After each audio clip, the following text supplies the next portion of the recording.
Si vous nous rejoignez à l'instant, vous avez fait le meilleur choix, c'est celui de regarder Info TV à partir du matin, à partir de Yaoundé, nous émettons 24 sur 24. Ce matin, nous parlons justement de la diaspora avec une interrogation. Vice-présidence et prochain gouvernement, va-t-on tenir compte de la diaspora? Je commence par vous, Fadimatou Bongono. Ils sont nombreux et ces avis sont réguliers. Ces gens qui pensent que de plus en plus, l'on ne tient pas compte de la diaspora au moment des grandes décisions. Et maintenant, nous parlons de plus en plus de la vice-présidence au Cameroun. Nous parlons de ce prochain gouvernement qui devra intervenir si nous nous en tenons aux promesses du chef de l'État. Est-ce que pour une fois, on tiendra compte de notre diaspora? Bon, je crois que dans sa politique, dans l'ensemble, le président Paul Biya a toujours tenu compte de la diaspora. Ah bon? Il a toujours tenu compte de la diaspora dans sa politique. Maintenant, tenir compte en quel sens? Est-ce qu'on pourra avoir un peu plus de postes au gouvernement des Camerounais venus de la diaspora? Est-ce qu'on peut penser par exemple que le prochain vice-président du Cameroun peut émaner de la diaspora? Cela relève exclusivement de la discrétion du chef de l'État. Il ne fait pas des réunions avec nous autres pour dire qu'est-ce que vous pensez que le peuple lui a donné le pouvoir souverain. Je crois qu'il l'exerce. Il est le seul à savoir en fonction de son programme politique, en fonction qu'il avait articulé sur 12 points. Il est le seul à savoir exactement les pièces dont il a besoin pour mener à bien ce septennat. Bon, maintenant, pour le vice-président, je crois que lorsqu'il annonçait les réformes, c'était entre autres cela, parce que lorsque vous prenez son programme de campagne, son plan d'action, il parlait, le premier élément, c'était l'élément la stabilité, la paix. Nous pensons que lorsque nous lisons les prérogatives ou bien l'exposé des motifs de la réforme qui invite, qui participe, qui conduit à la création du poste de vice-président, nous comprenons que le président a à cœur la paix, la stabilité, la continuité du pouvoir exécutif ou bien de l'institution présidence de la République. Et bon, pour les gens de la diaspora, ils savent ce qui est bien, ils savent ce qui est bien, ils savent ce qui leur convient. Et je crois qu'il ne peut pas travailler sans tenir compte de la diaspora. La preuve, les gens de la diaspora votent déjà, avant ils ne votaient pas. Ça veut dire que toutefois, chaque fois qu'il élabore ses politiques, il a à cœur la diaspora qui est un maillon essentiel. Ils sont comme tous nous autres Camerounais. Ils ont le même regard porté sur le Cameroun. En dehors de ceux qui ont peut-être pris la nationalité, déjà, il y a des Camerounais là-bas qui continuent à impacter d'une manière ou d'une autre notre vécu ici au Cameroun. Le président ne saurait ne pas compter avec la diaspora. Merci Fadimatou. Roger Kiekdekiki, nous nous apesantissons au niveau des faits. Vous savez, le métier que vous et moi nous exerçons nous amène à parler beaucoup plus des faits. Avez-vous l'impression qu'au niveau des instances décisionnelles au Cameroun, on fait souvent appel à cette diaspora-là? Vous savez, les faits sont têtus. Mon propre grand-père, on l'appelait Philémon Bebadon, c'était un Camerounais de la diaspora, Kaïdjo, avait amené ici, il a été directeur du cabinet civil. Paul Biya lui-même, c'était la diaspora. Oui. Le jeune Paul Biya que vous retrouvez comme secrétaire général au ministère de Etekimboumwa, Éducation nationale, venait de France, c'était comme son directeur de cabinet. La diaspora. Bon, alors, donc on a toujours appelé la diaspora ici. Moi, je peux vous parler de Louis-Paul Motazier qui était responsable commercial de Camerco à Paris. C'est la diaspora. Luc Magouan Baratangna, la banane de Del Monte en France. On a toujours, là ce sont des faits. Basilikin. Vous savez, le Basilikin. Et Simi Meignet, qui était au FMI. Le cas est Simi Meignet. Non, il était au FMI. C'est un cas comme compliqué. Bon, disons, j'essaie de dire que... Simi Meignet a dit qu'il était malade, il devait aller se soigner. Non, mais 2 jours plus tard, il nous a envoyé des photos de la diaspora. Il est venu. Le professeur, voilà, mon ami Henri Orvelen, il est venu de Bordeaux. Il est venu de Bordeaux. Donc, on a toujours... Bon, ça, c'est quelques cas. Hein. Oui. Maintenant, s'il faudra donner un pourcentage, Oui, mais bon... il faut donner en termes de pourcentage, Quand ça fera combien? Même pas 3%. Quand j'écoute les discours du président Paul Biya, il dit souvent lui-même qu'il n'y a pas de Camerounais à part et de Camerounais à part entière. Et je pense donc que les Camerounais se valent. Si vous avez un profil compétent, vous avez quelqu'un à même de vous apporter dans un domaine de pointe une expérience, une compétence, pourquoi ne pas le prendre? Je viens de vous citer tout à l'heure quelques cas. Ils sont ministres là. Montazé, Baga Tangana, Basilikine, etc. qui étaient de la... On peut en citer. Il y en a d'autres. Donc, pour le gouvernement, je crois qu'il est temps de faire avec la compétence, avec les gens qui peuvent. Parce que on est presque en arrêt. Vous savez, ceux qui font les arts martiaux parlent du kata. Quand on a atteint une situation de blocage, il faut débloquer, il faut un cataclysme. Et dans ce cadre-là, toutes les compétences du Cameroun peuvent compter. Mais pour le vice-président, attention, le vice-président, pour un pays, nous ne sommes pas n'importe quel pays, hein. Nous sommes d'abord un leader naturel en Afrique centrale. Les autres nous regardent et ils comptent sur nous. Pour être le vice-président de quelqu'un comme le président Paul Biya, ce patriarche que tout le monde regarde là, il y a d'abord les critères d'expérience. D'expérience. Il faut être expérimenté. Le Cameroun est très complexe. Il faut être compétent. Et il y a la confiance. Ce monsieur qui a besoin de préserver, y compris son héritage politique, a besoin d'un collaborateur de confiance, de sûr. Et on ne prend pas quelqu'un là-bas simplement parce qu'il est de la diaspora. Parce que le Cameroun est fragile. Notre régime a duré longtemps et les régimes qui ont mis autant de temps sont souvent fragiles. Il faut beaucoup de technicité, il faut beaucoup de bon sens, il faut beaucoup de prudence pour ne pas basculer. J'ai écouté hier l'agence de notation américaine Fitch qui a dit que l'arrivée du poste de vice-président a attribué au Cameroun la note B, qui veut dire sur les marchés internationaux et chez les investisseurs que le risque pays est atténué. Parce que le risque était lequel? Avec un président de 93 ans, si on vient vous dire qu'il n'est plus là et qu'il faut organiser des élections, ceux qui ont investi leur argent commencent à prendre peur. Parce que la guerre ou les bruits peuvent mettre en péril leurs investissements. Mais maintenant, si on vous dit que même s'il n'est plus là, la continuité institutionnelle est établie et que vos investissements peuvent être sûrs, ça vous rassure, ça rassure donc, parce que ces notations concernent les marchés internationaux. On dit qu'on allait tirer vos notations. Je dis bien, allez, il faut être informé. Tout à fait. C'est bien. L'agence de notation américaine Fitch. Vous devez être informé. C'est vrai. C'est très important. Pour faire le journalisme, il faut être informé. Ça date bien. Ça n'arrange pas parfait. Non, c'est les Américains.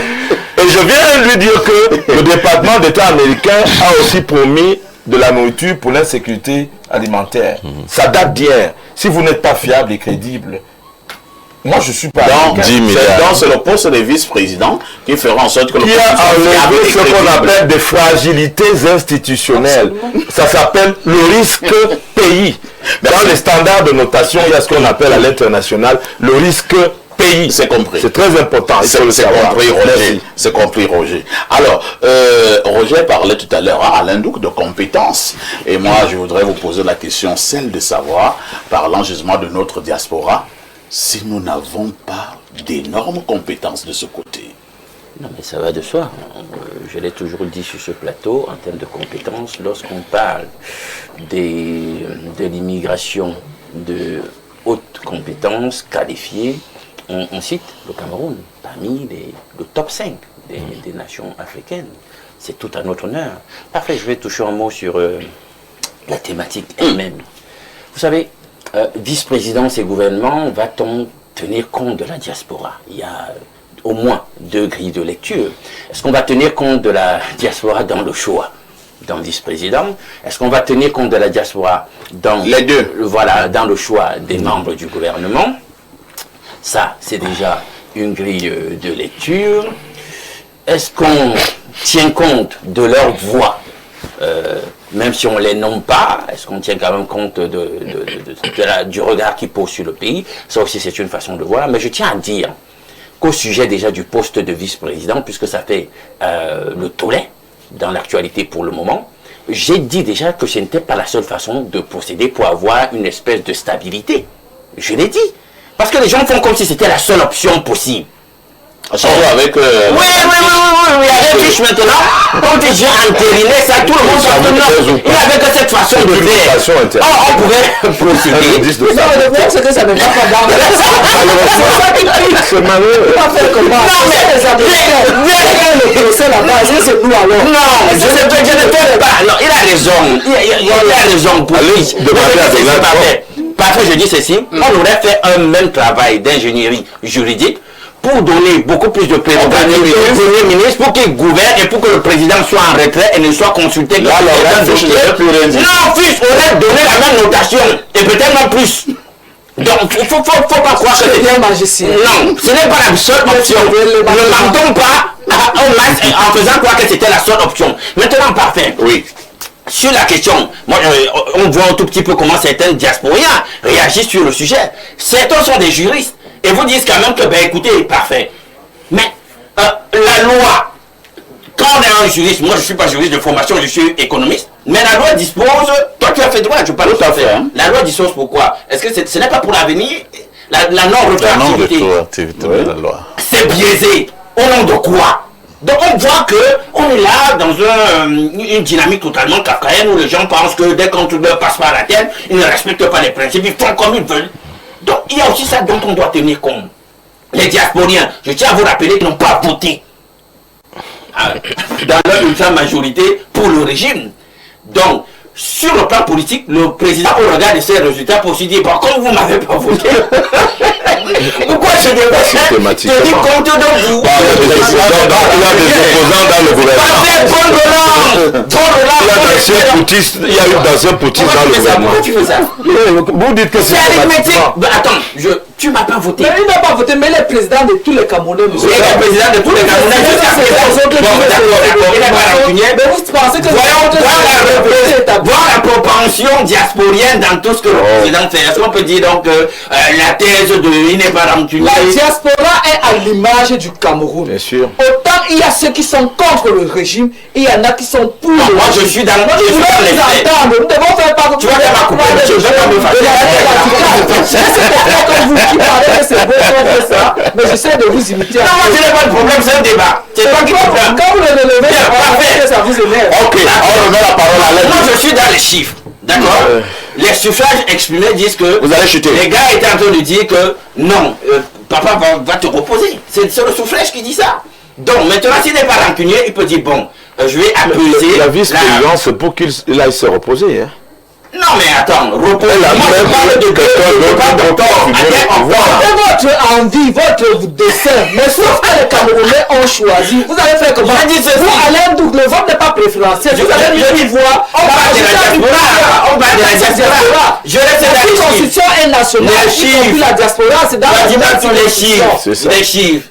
En octobre, ils ont dit au père, va te reposer. Mais ce qu'on dit, tu ne peux pas nier ça.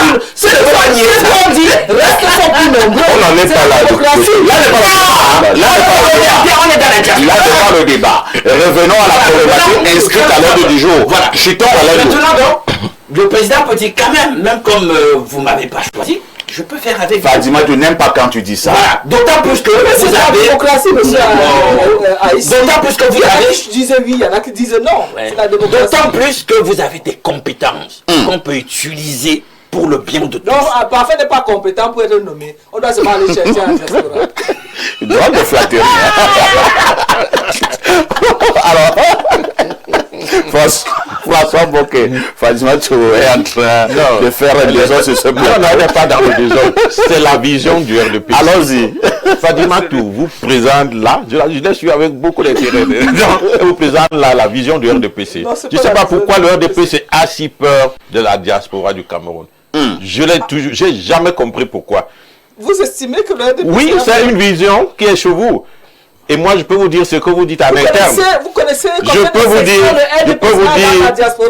qu'est-ce qu'ils disent? Nous n'allons pas mouiller le maillot ici et ils viennent s'installer. Voilà le débat que vous avez dans le RDPC. Nous avons 17 sections à l'étranger. Et où est le résultat sur le terrain? Nous avons 17 sections. Où est le résultat?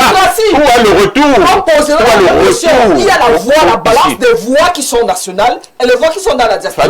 C'est la démocratie. Vous ne pouvez pas, vous ne pouvez pas nous démontrer que 17 000 ou combien de sous-sections existent sans qu'on ne voit l'apport. Où est l'apport de ces sections dans la politique camerounaise? C'est le vote seulement. Vous voulez seulement les Camerounais pour voter pour vous? Puisque vous parlez du vote. C'est pas un échange. C'est pas un ping-pong. S'il vous plaît. Je vous ai dit. Fatima Tour, calmez-vous. Oui, C'est Fatima. j'ai dévoilé. C'est François Mboké qui a la parole. Le RDPC, allez-y, François Mboké, de la diaspora camerounaise. Et pourquoi? Nous n'allons pas tout faire ici, on finit de faire et vous venez vous installer. C'est ce qu'ils disent en termes du quartier. C'est ce qu'ils disent. Vous savez là où vous rencontrez ces gens. Ça se dit dans vos réunions tous les jours, madame, du RDPC. Fatima Tour, est-ce que notre invité peut coller à moi? Non. Fatima Tour, calmez-vous. Calmez-vous. Vous assistez à la réunion. Fatima, c'est un débat. C'est un débat. On ne peut pas accepter ce qu'ils disent. C'est François Mboké qui a la parole. Allez-y. Surprise que je sois au courant de cela. Mais c'est aussi ça le journaliste. Non. C'est aussi cela le journaliste. C'est une invention pure et simple. Bon, écoutez, soit. Mais nous attendons le retour sur le terrain. Vous avez parlé de 17 sous-sections. 17 sections. La 17 sections. Parce que ça n'apporte rien, Fadima Tour. Il a eu 0 voix, c'est ça? Mais ça n'apporte rien. Il a eu 0 voix. Fatima Tour, nous connaissons cette achat. Nous attendons. Quelqu'un puisse développer un argument ici. Non, c'est pas ça. Non, c'est pas bon. Permettez aux téléspectateurs de suivre un débat digeste. Allons-y, pour revenir à la thématique vice-président au gouvernement, il faut dire que quand le chef de l'État a pris la parole le 31 décembre, en promettant le gouvernement, il a dit « Le score que j'ai eu est un message que j'ai enregistré.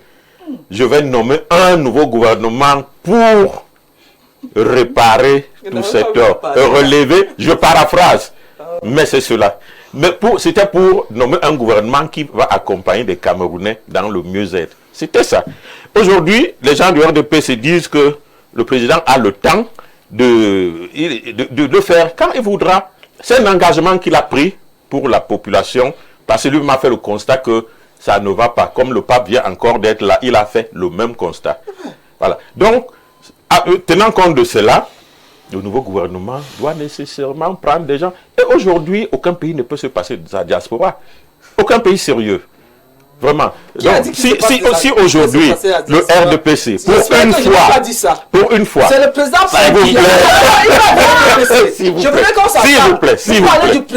s'il vous plaît, mais il est différent. Il y a une différence. Il n'y a pas de différence. Il est président de tous les Camerounais. Il est président. Quand vous cherchez les voix, vous le dites. Quand vous voulez prendre des décisions, vous consultez. Oui, mais je dis la chose qui existe. Le président est souverain. Non, il n'est pas souverain. Chacun il veut prendre des décisions, il ne vient pas dans le RDPC, vous validez. Il valide avec qui d'autre? Après, vous ne connaissez rien du RDPC. Mais écoutez, madame, arrêtez de dire cela. Moi, je vous respecte beaucoup. Je ne veux pas encore rentrer dans ce... Oui, je ne veux pas encore rentrer dans des petits détails du tout. Non, je te dis... Fatima Tour, permettez-nous d'avoir un débat digeste. Madame. François Mboké, nous allons chuter. Oui. Non, chuter, je n'ai même pas parlé. Fadima Tour a pris tout mon temps. Toute sa phrase, c'est Fadima Tour. Fadima Tour. Je fais comment? Bon, laissez-moi donc chuter. Ne m'appelez plus alors. Bon, ok. Allons-y, François Mboké. Alors, je disais tantôt que si on veut, pour une fois, être sérieux, il faut intégrer la diaspora. Si le vice-président est si important, et moi je vais rejoindre Alain Douk, si le Cameroun est un pays qui a des institutions qui fonctionnent, pourquoi avoir peur de ce qui était là? Le président peut disparaître, il peut mourir, il peut aller en avion, il a un accident, tout peut lui arriver, ou bien il dit même je démissionne. Tout à fait. L'institution qu'on a peut fonctionner normalement. Avait-on besoin d'un vice-président pour cela? Non, je ne suis pas d'accord. Mais comme il est là, qu'on le mette donc en position pour que ceux qui pensent que c'est une garantie puissent en bénéficier. Deuxième chose, le gouvernement, c'est un gouvernement d'action. Et vraiment, si vous là, je vais plus appeler le nom, vous ne faites pas cette Oui, combinaison. ça Non, si vous ne faites pas attention cette fois, de prendre des Camerounais qui vont relever, qui vont transformer le Cameroun, vraiment sur tous les secteurs, vous serez passé à côté. Et je ne suis pas sûr que vous aurez une deuxième chance. Très bien. Toby Binam, avez-vous l'impression qu'à chaque moment où nous voulons déjà mettre sur pied des personnes qui pourront prendre des décisions fortes au niveau de la République, nous intégrons suffisamment des Camerounais de la diaspora, mais également des Camerounaises. Roger nous a aidé tout à l'heure en citant quelques noms qui ont intégré le gouvernement et qui sortaient de la diaspora. Et j'étais en train de lui faire comprendre que bon, c'est déjà bien, mais en termes de pourcentage, même pas 3%. Est-ce que la diaspora fait tant peur à l'ordre gouvernant? Oui, parfait. Il faut reconnaître déjà que la diaspora a un apport économique indéniable Tout dans à fait. notre pays. On parle en 2024, on parle de 1,5 du PIB. 1,5% du PIB. L'apport de la diaspora, on parle de 362 milliards vient de la diaspora. Et il faut aussi voir qu'il y a une petite évolution dans les rapports entre l'État de Cameroun et sa diaspora. Bon, les membres de la diaspora ont été autorisés à participer à l'élection présidentielle à partir de 2011. Je crois qu'il y a eu aussi un forum qui a été présidé par le Premier ministre, je crois en 2017, où il a soulevé un certain nombre de problèmes. Et récemment, en 2025, il y a eu, en collaboration avec l'Organisation internationale pour les migrations, un projet au niveau du ministère des Relations extérieures. Je crois que c'est intitulé « Stratégie nationale de mobilisation de la diaspora en faveur du développement économique du Cameroun ». Et dans le cadre de ce projet, on parle de... On doit dresser une cartographie des compétences des membres de la diaspora. Ce qui voudrait dire que si on veut maintenant nommer un membre, parce qu'on soulevait un problème de non-structuration de cette diaspora qui est un peu dispersée, elle n'est pas structurée. Donc, si on veut tenir compte des membres de la diaspora, on saura déjà peut-être dans quel panier on doit aller piquer. Pour savoir si on veut un bon médecin, c'est là-bas qu'on doit prendre. Si on veut, c'est qu'on essaie de l'organiser. Pour ce qui est du gouvernement, je crois que c'est possible, d'autant plus que cela a toujours été fait. On pourra prendre quelqu'un... Cela a toujours été fait, mais à quel pourcentage? Oui, bon, peut-être qu'on... Je ne peux pas imaginer... Si nous avons 60 ministres, si nous avons 60 ministres et qu'il n'y a qu'un seul ou deux qui viennent de la diaspora, vous pensez que c'est déjà bon, c'est suffisant? Non, je crois que la nomination du gouvernement, nous pouvons supputer, mais elle relève toujours de la discrétion. Nous le savons. Elle relève certes la discrétion du chef de l'État sur proposition du Premier ministre. Enfin, c'est ce que dit la Constitution. Mais est-ce que cela enlève le fait que nous, Camerounais, vous et moi, nous puissions faire des propositions? Non, c'est vrai. En fait, notre souhait serait que... Est-ce que c'est parce que ça relève de votre discrétion que la population ne peut pas faire des propositions? Pas du tout, ça inspirerait même la personne qui doit nous... Le monsieur veut parler sans contrarier les gens. Non. Je voudrais dire ceci. Sûrement, on va tenir compte de la diaspora, mais la question qui va se poser, ça sera de savoir, est-ce que vous avez été nommé parce que vous appartenez à la diaspora, ou alors vous avez seulement été nommé Vous êtes Camerounais parce que vous êtes un Camerounais sur la base de vos compétences. Est-ce Des que c'est l'élément de diaspora? des compétences, nous sommes d'accord sur ce plateau qu'il y a des Camerounais hyper compétents. On peut revenir sur la liste que nous avons citée tout à l'heure. Est-ce que cela avait été nommé parce qu'ils sont membres de la diaspora? Non. Ou alors ils ont seulement été nommés parce qu'ils sont des Camerounais qui ont des compétences? Non, le sujet est orienté déjà. Maintenant, pour ce qui est de poste de vice-président. Non, Parfait ne sait pas faire ça. Non, est-ce que c'est de Parfait qu'il s'agit? Pour ce qui est du poste de vice-président. Toby, on va chuter. Oui, je vais chuter par là. Pour le gouvernement, c'est possible parce que ça a souvent été fait. Mais on ne sait pas trop s'ils l'ont été parce qu'ils sont de la diaspora, tout simplement. Maintenant, pour le poste de vice-président, ça c'est mon avis personnel. Je pense que ce poste a été institué pour le président actuel. C'est ça. Et j'ai même l'impression que après lui, peut-être, ce poste pourra même disparaître. Et qu'en réalité... C'est dans la Constitution. Il pourra... Bon, puis on peut la réviser. Okay. Oui, on pourra la réviser.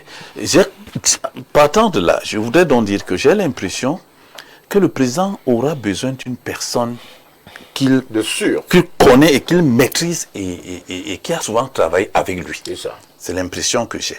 C'est-à-dire il n'ira peut-être pas à la diaspora qui me semble un peu éloignée et il va prendre tout près de lui.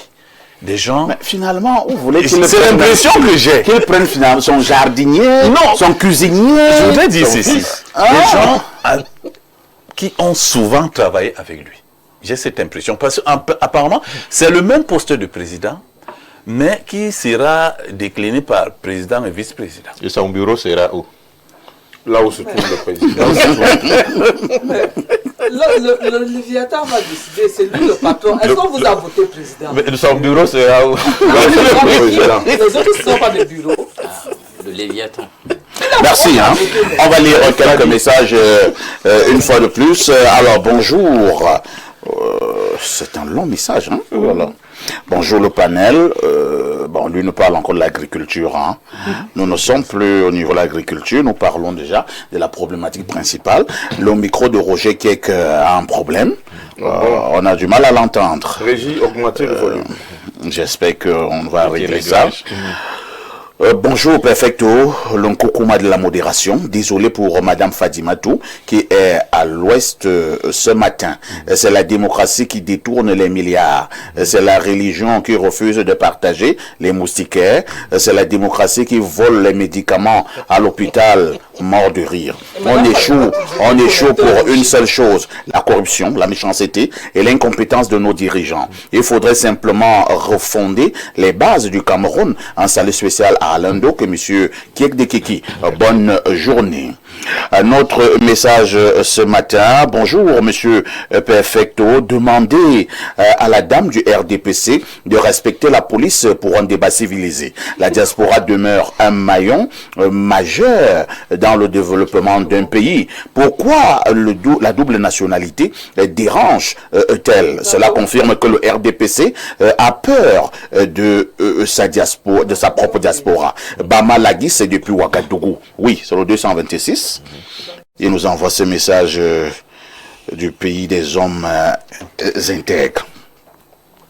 Bonjour le plateau, bonjour Perfecto, des Perfecto, monsieur Mbouké, vous ne connaissez rien du RDPC. Je n'ai besoin de vraiment parler d'autre chose. Un autre message, hein, Maurice Dédé a dit ceci, s'il vous plaît, nous remarquons que chaque fois que cette dame du RDPC est sur le plateau, elle nous empêche de suivre les débats tant que ceux-ci ne vont pas du côté de son bord politique. Bonne journée. Roger Kiek de Kiki, il nous reste pratiquement quelques minutes. Hein. Je voudrais que nous puissions consacrer ces minutes-là en se disant, par exemple, est-ce qu'il n'y a pas des domaines au niveau du staff gouvernement, au niveau des ministères, où en réalité ce serait mieux que nous ayons un Camerounais de la diaspora? Première question. Deuxième question, est-ce qu'il n'est pas temps, comme cela se voit dans certains autres pays, que nous ayons tout un département ministériel dédié à ces millions de Camerounais qui sont du côté de la diaspora? Oui, vous avez, le président de la République nous a dit que il n'y avait pas seulement le gouvernement, mais il y avait aussi les sociétés d'État, les directions générales. Tout le gouvernement est assimilé. Nous avons des difficultés en ce moment avec la fibre optique.